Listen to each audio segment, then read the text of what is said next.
म्हणालात की मराठी माणसासाठी ताराबंधू एकत्र आले आहे, पण या निवडणुकांच्या संग्रामात तुमच्या समोर लढणारेही मराठीच आहेत आणि त्यांना मतदान करणारेही बघा मराठीच असतील. बघा हा हा हा एक महाराष्ट्राला मिळालेला शाप आहे.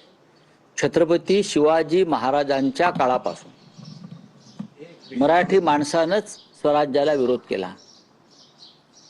शिवाजी महाराजांनी ज्या 250 लढाया लढल्या असं शिवसेना प्रमुख आम्हाला नेहमी सांगायचे. त्यातल्या किमान 200 लढाया स्वकीयांविरुद्ध ते लढले आणि तरी त्यांनी स्वराज्याचं तोरण बांधलं. माननीय बाळासाहेब ठाकरे यांना सगळ्यात जास्त विरोध मराठी लोकांनीच काही केला, तरीही त्यांच्यावर मात करून माननीय बाळासाहेबांनी शिवसेना निर्माण केली आणि राजकारणामध्ये यशस्वी केली. हे प्रत्येक राज्यामध्ये होत असतं. आपलेच लोक आपल्या विरुद्ध उभे राहतात. त्यांना स्वाभिमान नको आहे. मी बोललो ना, जे दिल्लीचे बूटचाटे आहेत, मग त्या बूटचाट्याने परवा बूट पॉलिसवाल्यांचा एक मेळावा पण घेतला होता.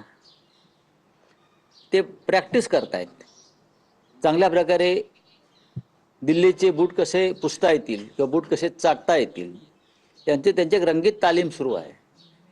पण महाराष्ट्रातला तळागाळातला मराठी माणूस जो आहे, मध्यमवर्गीय मराठी माणूस जो आहे, हा ठामपणे या शिवसेना आणि महाराष्ट्र नवनिर्माण सेनेच्या युतीच्या मागे उभा राहील, याच्याविषयी आमच्या मनात शंका नाही. आज शरद पवार या युतीच्या व्यासपीठावर असणार आहेत का एनसीपी या युतीत असणार आहे? कालच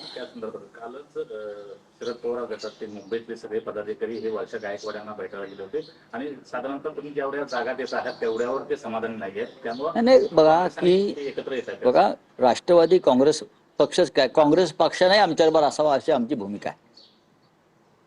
आमची भूमिका आहे की भारतीय जनता पक्षाचा पराभव करूया.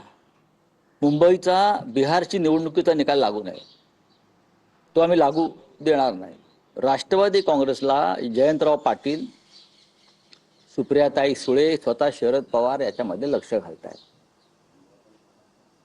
युतीमध्ये किंवा आघाडीमध्ये प्रत्येकाच्या मनासारखं होत नाही. काही ठिकाणी त्याग करावा लागतो आणि माणसांच्या प्रेमात न पडता जागा वाटप करायचा असतं. आपण माणसांच्या प्रेमात पडलो तर जागा वाटप हे अडचणीचं ठरतं.